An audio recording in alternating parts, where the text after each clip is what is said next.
இதெல்லாம் ஒரு போராட்டத்துக்கான விஷயமாவே நான் தெரியல.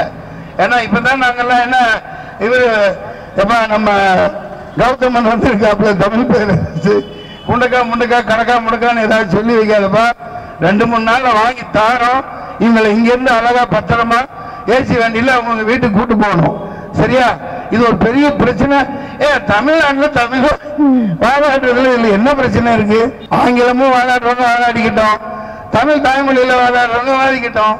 இதுக்கெல்லாம இந்த 5000 ஆண்டு பழமை தொன்மையான தமிழன் உலகத்திலே படிச்சனா அகண்ட பாரதத்தின் முதல் குடிமகன் இவ்வளவு பெரிய தொன்மையான நாம இந்த விஷயத்துக்கு இவ்வளவு போராடிட்டு இருக்கிறது, மைக்கு போட்டுட்டு இருக்கிறது. அப்பா தயவு செஞ்சு நீங்க சொல்லிட்டு உண்ணாவிரதம் இருக்கும் தோழர்களே, நான் ஒரு சாதாரணமான கூலிக்கார நடிகை. உங்க உயிர் ரொம்ப முக்கியம். நீங்க உடம்பை நல்லா பார்த்துக்கோங்க. பக்கத்தில் இருக்கவங்க நல்லா வசதி பண்ணி கொடுங்க. அரசியல் இயக்கங்களாகட்டும் எதா இருந்தாலும் சரி, இந்த தாலிகானவர்கள் தயவு செஞ்சு உடனடியாக கொண்டு போங்க. மோதியின் காதுகளுக்கு கொண்டு போங்க, அண்ணாமலைக்கு கொண்டு போங்கப்பா. என் மக்கள் என் தேசம்ங்கிறாங்கப்பா, உடனே கொண்டு போப்பா. அப்புறம் யார் எல் முருகன் இருக்காருப்பா, நம்ம நல்ல மனுஷன்ப்பா, அவருக்கு உடனே சொல்லுங்க. நம்ம அதாவது இதுல கட்சி எல்லாம் பார்த்துட்டு கூடாது. ஆட்சியில் அவங்க தானே இருக்காங்க, டெல்லியில யார் இருக்கா? ஒரு ஃபேக்ஸ் அனுப்பிச்சாவே ஆட்டோமேட்டிக்கா ஓகேப்பா நீங்க கேட்கற நியாயம் தானே, ஓகே போட்டு கையெழுத்து மோதி போட வைக்கணும்ல. அப்புறம் உண்ணாவிரதம் எதுக்கு நம்ம சாரி இந்த பயணம்லாம் போய்கிட்டு எல்லாம் பண்ணிக்கிட்டு வந்து என்ன பிரயோஜனம்? எவ்வளவு நாள் கடந்துருச்சு.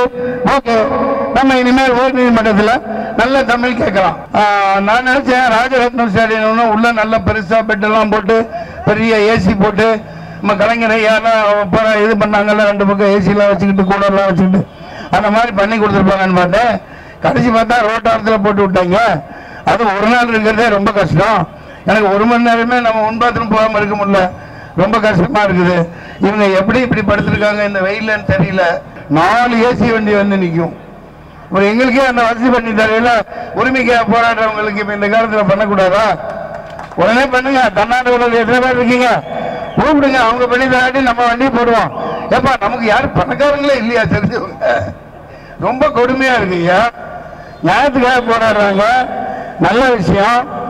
என்னன்னா இந்த பீகார் ராஜஸ்தான் எங்கெங்க இருக்கு, உத்தரப்பிரதேசம் மத்திய பிரதேசம் எல்லாம் அங்க உள்ள ஜட்ஜிகளுக்கே சரியா இங்கிலீஷ் தெரியுது. அதாவது அந்த அளவுக்கு நம்ம பெருமையா நினைக்கணும்.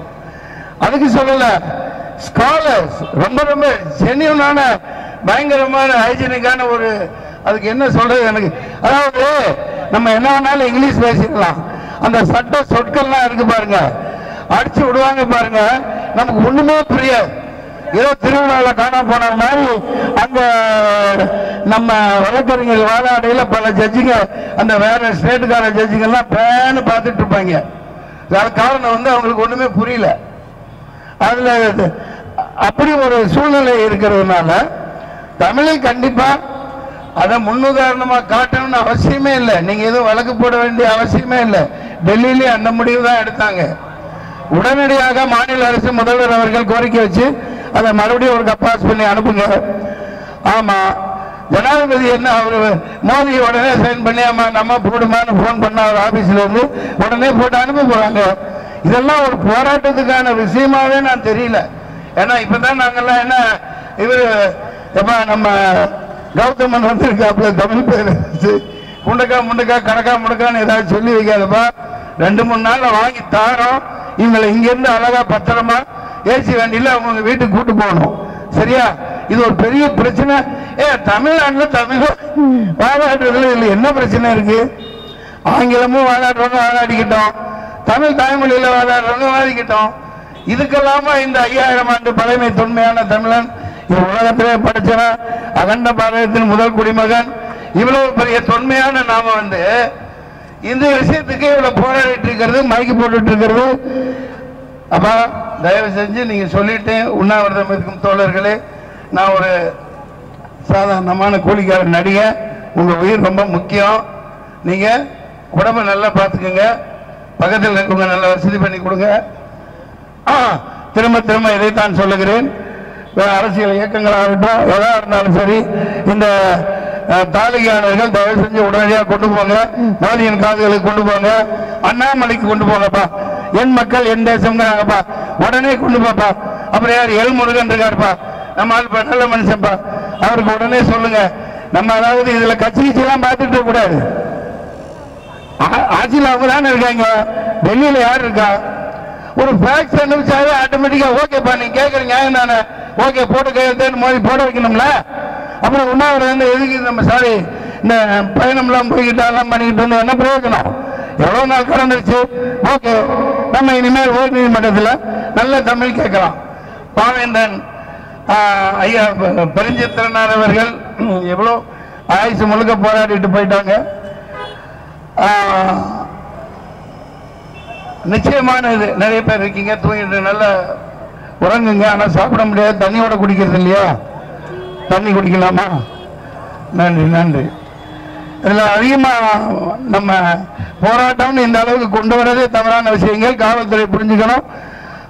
நான் நினைச்சேன் ராஜரத்னம் ஸ்டேடியம் உள்ள நல்ல பெருசா பெட்டெல்லாம் போட்டு பெரிய ஏசி போட்டு நம்ம கலைஞரை யாரெல்லாம் இது பண்ணாங்கல்ல, 2 பக்கம் ஏசிலாம் வச்சுக்கிட்டு கூடலாம் வச்சுக்கிட்டு அந்த மாதிரி பண்ணி கொடுத்துருப்பாங்கன்னு பார்த்தேன். கடைசி பார்த்தா ரோட்டாரத்தில் போட்டு விட்டாங்க.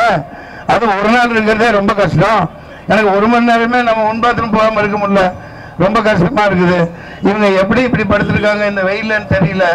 அப்ப அந்த கூலர்களை கொண்டு வாங்க, 2-3 வண்டியை வைங்க, 2-3 நாள் இந்த பிரச்சனையை பிடிங்க. முதல்வருக்கு தாழ்மையாக கேட்டுக்கொள்கிறேன். நன்றி நன்றி நன்றி, வணக்கம்.